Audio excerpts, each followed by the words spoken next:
About what? So you won't talk, eh? Well, we got ways of making you yak, see? Okay, I'll sing.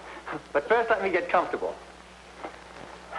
Now, what is it you wanted to know? About what happened in court. The trial, the verdict. Oh, that. We, the jury, 12 good men and true, carefully weighed all the evidence. Yes? And we reached a verdict. What was it? It was unanimous. Dad, if I die of curiosity, I'll come back and haunt you. Okay, baby. We found Manza guilty, and the judge gave him 10 years. Wasn't it exciting? You being the foreman of the jury and standing up there in court and giving the verdict. You know what I mean. Weren't you thrilled? Not exactly thrilled, but I was proud to be on that jury. We did the public a real service putting that gangster out of circulation. That's Freddie. What could he want? Well, what do you think? It's almost dinner time. Fine thing. I get rid of Butch Manza, public enemy number 2, and what do I come home to? Public idiot number 1. I'll be in my bed.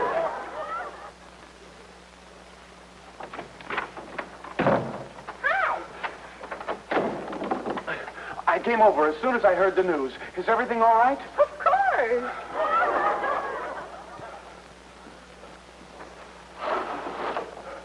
Can't be too careful. No use letting them know we're here. Freddie, what are you talking about? Your dad, is he home? Is he all right? He's home and he's all right. Are you all right? Me? Well, certainly they're not after me. Now, let's start at the beginning, Freddie. Who isn't after whom? Didn't he tell you about this? Gang leader convicted. Manzer gets 10 years. Mobster swears vengeance on jury. When jury foreman Vernon Albright announced the verdict, Manzer leaped to his feet. "My boys will get you for this," he shouted at Albright. Oh, this is awful. That's why I'm here. He didn't tell me one word about it. Dad? Dad? Yes? You come in here this instant. The belligerent gangster was finally silenced, but not until he had hurled vicious threats at juror... Good evening, Mr. Albright. If it hadn't been for Freddie, I probably wouldn't have found out about this until I was an orphan. Good old Freddie. I don't know how I could get along without you, but it would certainly be a pleasure. Gee, thanks, Mr. Albright. Anything I can do to help? Yes, Freddie, there is. Good night. Now stop it. This is serious. How could you? Death staring you in the face, and you wouldn't even tell your own daughter. Oh, fiddle-faddle. And you don't have to swear about it. Why did you try to keep it from me? I knew you'd act just the way you're acting, making a mountain out of a molehill. Now listen, honey, there's nothing to be worried about. This is just a case of a crackpot crook flipping his lid, a routine act. Judges and juries are always being threatened. Now let's forget about it. Huh? The only father I've got. His life hanging by a thread, and he asks me to forget about it. Mr. Albright, I think she's right. Well, if you think she's right, she has to be wrong. Now, I don't want to hear any more about it. You're not putting one foot out of this apartment unless you have a bodyguard. Bodyguard? Don't be ridiculous. Don't... Please, Mr. Albright, don't answer it. Don't let them know you're home. I'll handle this. Hello, please. Who you want talking to? Oh, Sir Sally, nobody home. Nobody home, Mr. Honeywell. Give me that phone. Hello, Mr. Honeywell. Huh? No, this is not the psychopathic ward. This is still the Albright residence. You had a bad connection. Sidney R. Maple? Yes, I've heard of him. Yes. He just inherited millions, didn't he? Albright, he's got more millions than I have worries. That's how rich he is. Now, get this. He just got in town, and he's toying with the idea of making some investments. Sounds good. At the plaza? Sure, just leave him to me. I'm afraid it won't be that simple. He's an odd one, timid, afraid of his shadow, afraid of losing a buck. You'll have to handle him carefully, but if anybody can handle him, you're the man. Right. I'll take him to the club tonight. Goodbye. I'm sorry, honey, business deal. You'll have to eat alone. Oh, I don't suppose you could persuade Freddie to share our humble fare? Oh, but you're wrong, Mr. Albright. I wouldn't mind at all. Where do you think you're going? Oh, Margie, be reasonable. I can't let this thing interfere with business. Oh, please, Dad. I don't care how much you expect to make from this business deal. It won't buy me a new father. I'm glad you feel that way about me, honey, but you're getting yourself worked up over nothing. I've got to get dressed and over to the hotel. And get bucked off by those gangsters. Oh, Margie, for heaven's sake. Mr. Albright, I think she has a point. So's your head.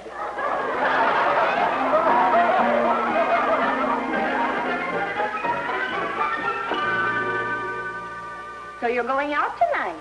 Yep. Well, I hope you make a lot of money on this deal. Now you're being sensible. You'd better make plenty because you're going to need it. What do you mean? Just this. If you leave this house tonight, you'll have a son-in-law to support. Margie, you wouldn't, you couldn't. Do you mean... That's right, Freddie. Marry that jellyhead, that all-American drawback? You wouldn't do that to your own father. You take one step out of this house and dum-dum-da-dum, dum-dum-da-dum. You win. Oh, it's for your own good, Dad, believe me.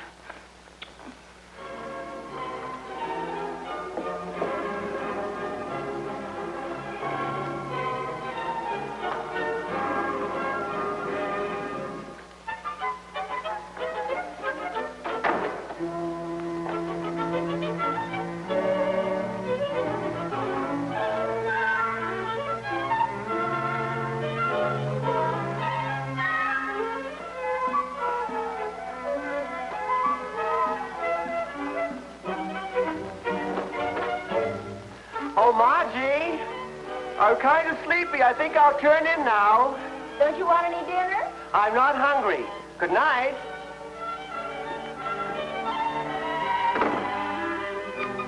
Boy, you certainly know how to handle him. How did you do it? I have a secret weapon. Let's see what we can rustle up for dinner.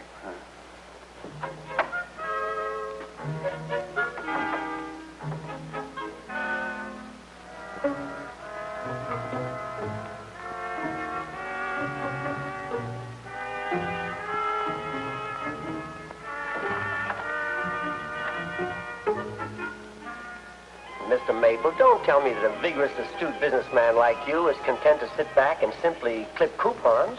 Well, I suppose it is a little on the cautious side, but on the other hand, excuse me, a new vitamin.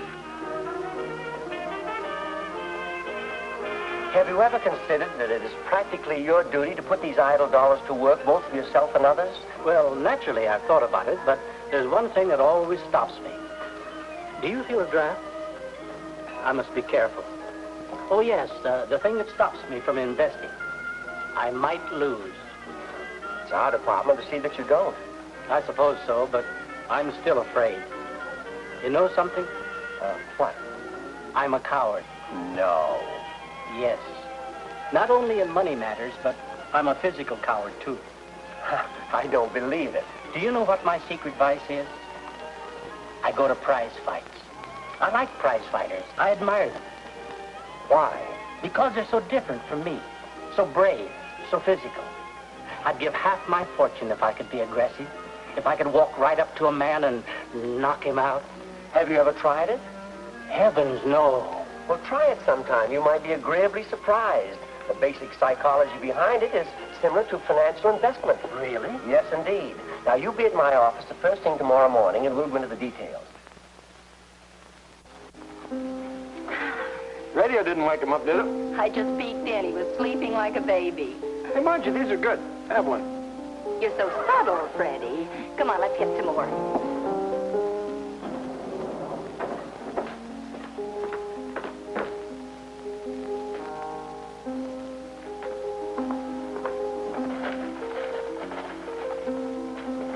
Margie. Might as well take the whole box.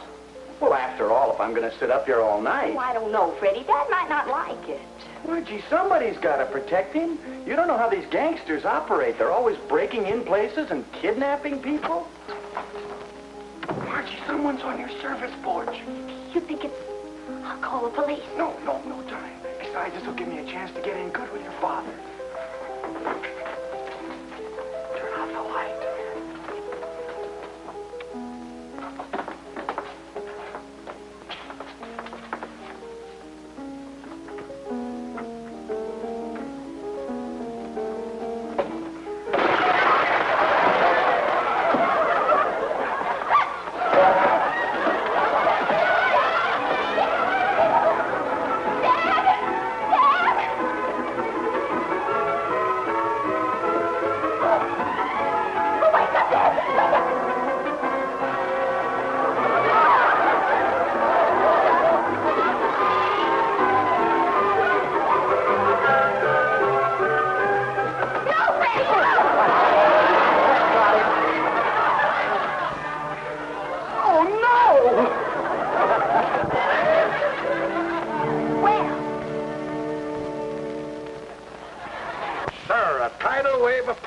Is upon us. So invest in the best and ride its crest. What do you think of that? Excuse me. What was the question? Now, as I was saying, Albright will be here any moment, and we'll go over it together. I like Mr. Albright. He's so polished, so gentlemanly.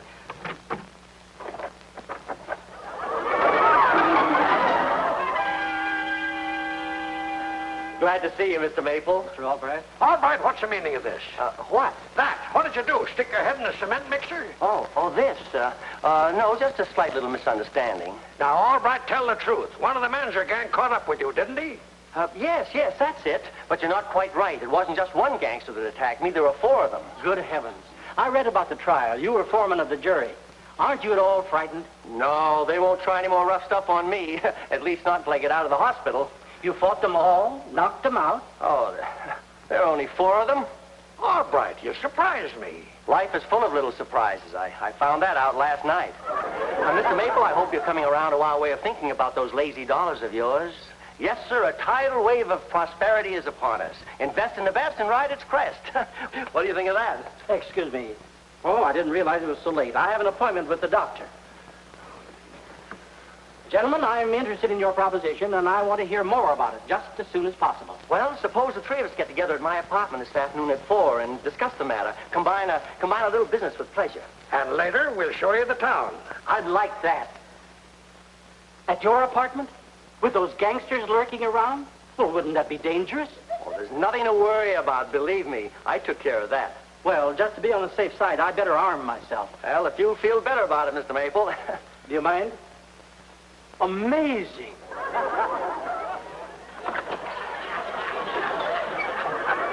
All right, I think that did it. We'll sign him tonight. Thanks to me. But see here, my boy, no more of these heroics. You can't clean up the Manzer gang single-handed. You better get yourself a bodyguard. Now you're talking like my daughter. I'm serious. If you don't care anything about yourself, think of her. You know how these gangsters are. They might get back at you through Margie, even kidnap her. Oh, I never thought of that. You can't be too careful with thugs like that. Now, I've got to go over to the bank. I'll see you later.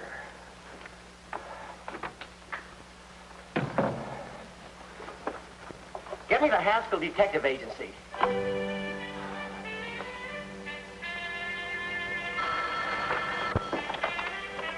Murder, divorce, and general snooping, we handle them all. Haskell speaking. Yes, Mr. Albright. Mm-hmm. I don't blame you. That's a tough outfit. And Haskell, it might be better not to let my daughter know she was being guarded. It would just upset her. She'll never even suspect. I always carry out my assignments with the greatest delicacy.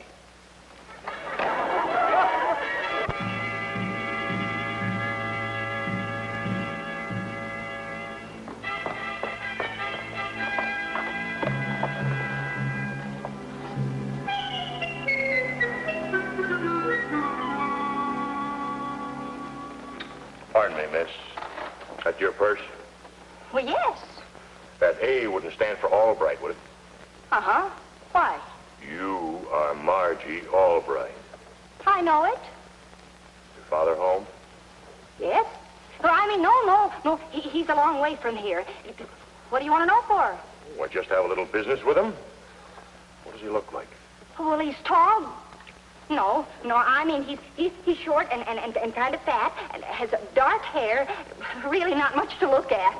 Thanks for the info.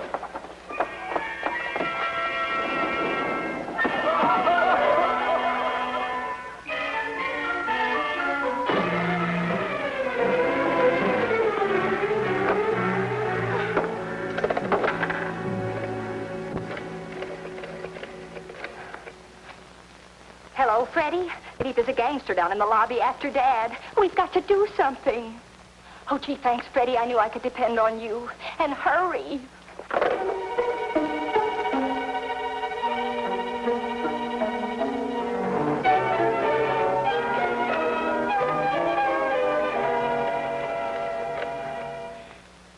Hello, this is Margie. Is my father in?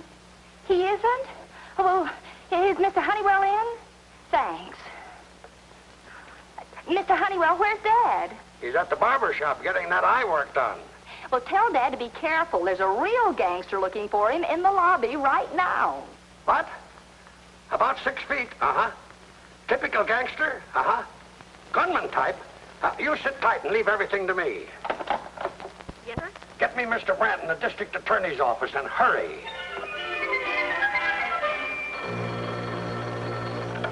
Hello? Hello, John. What? Oh, this is more important than golf. Well, that description fits one of Manzer's toughest gunmen, Soapy Walters. We're looking for him. Well, I'll do better than that. I'll have a look-see myself. Bye.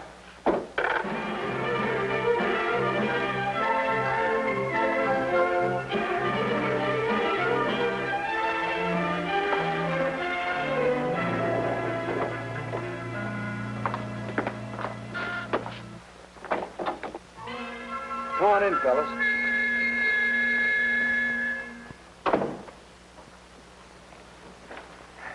Meet Margie. Margie, this is Gerald. He's unemployed as a truck driver. And this is Humphrey. He's just unemployed. Thanks for coming over, boys. Well, here we are. Yes, but there's one small catch to it. You know how stubborn Dad is. He probably won't like the idea, so how... I've got it. Mrs. Odetts is away, and I've got the key to her apartment. Come on.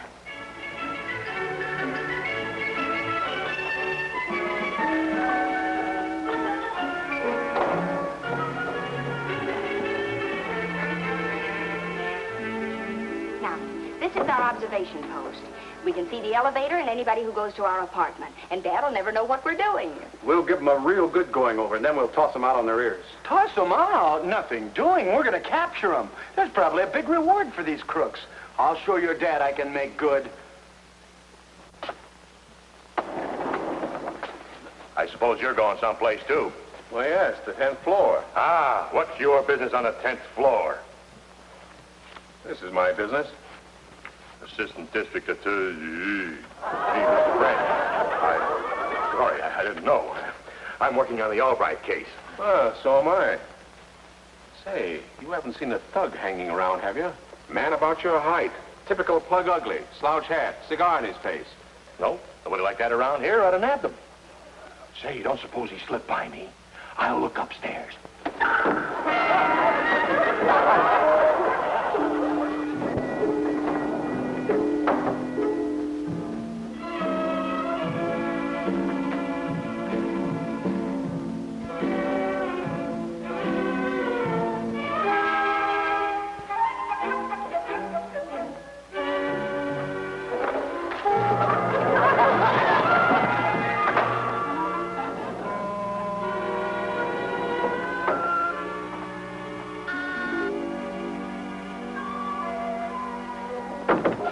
Not be so crude this time. I'll handle this one. You looking for someone? Why, yes, Mr. Albright. Oh, he just moved. I'll show you. Thank you. Okay, boys.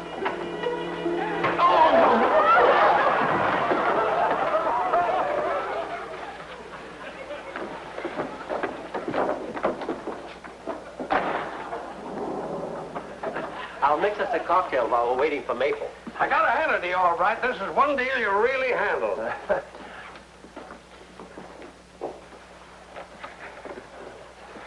We'll split the reward money 4 ways. Well, don't you think we'd better tie him up? Good idea. We'll get some rope. You two fellas keep an eye on the hall.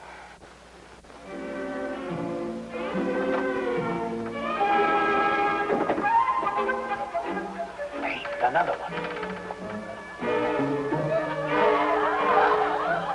Hey, he's got a gun. We'll have to play this cagey.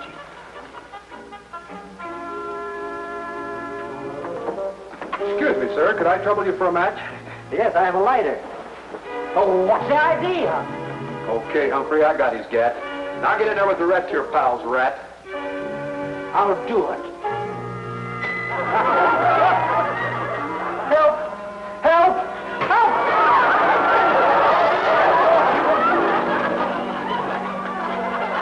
Looks like Mr. Maple. It was Maple. Open his door.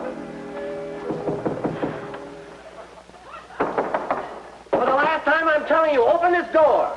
That's Dad. Oh, good.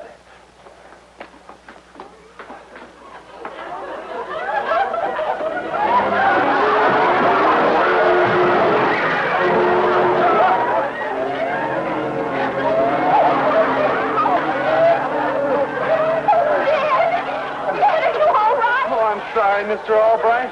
Will you tell me what this is all about? I don't know what it's about, but I know one thing, all right. You're fired. Look. But, Mr. Honeywell, you don't understand. We did this to protect Dad from these gangsters. You owe all this to Freddie. It wasn't anything much. Oh, it wasn't, huh? This gangster is Mr. Haskell of the Haskell Detective Agency, whom I hired. And this gentleman is a friend of mine from the district attorney's office. And here lies the reason that I was fired. Mr. Sidney R. Maple, multimillionaire. Who could have been our firm's most lucrative client. You mean he's your big business deal? The one that was so important? None other. Oh, dear. He'll probably be upset over this little mistake. Ha! Upset, she says. And I was just beginning to like him. He was such a timid little fellow with a secret ambition to be aggressive. He said he'd give half of all his money if he just had the courage to walk up to a man and knock him out. He really said that? He did. And this is what he got. And now, if you'll excuse me for a second, I'll step outside and shoot myself. Well, now, wait a minute, Dad. I've got an idea. Freddie, get some cold water. Come here. I want you two to play dead, right alongside the others. Hurry up. Now, remember, you're both knocked out.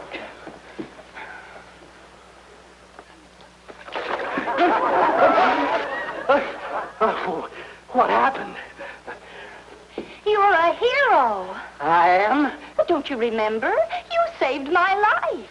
I hit a man, didn't I? One man? How modest can you be? Single-handedly, you knocked out the whole Manzer gang. You were a tiger. I was? Funny, I don't recall. Everything seemed to go black. Maybe I saw red. You were blind with rage. Meet the new Sidney R. Maple. Mr. Albright, your advice about socking someone paid off. And I'm going to take your advice in other things, too. From now on, you handle all my money affairs. All right, you're rehired. Think of it, me knocking out this whole gang. You missed one.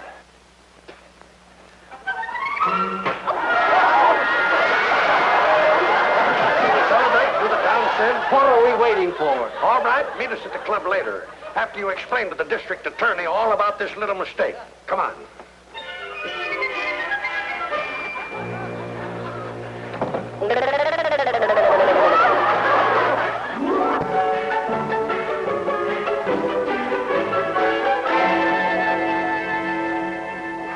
And just one favor, Margie. Next time, let the gangsters get me. Well, everything turned out all right, didn't it? You got your deal And the usual number of bumps and bruises. Now, listen, honey, if I wasn't so proud of you right now, Proud? What do you mean? Well, it isn't every father who has a cosmopolitan cover girl in the family. Dad, that's me. Yes, and you wait till you read the wonderful story about us inside. Oh, let me see. Oh, no. You go down to the newsstand and get your own copy. Yes, sir. That's my little Margie.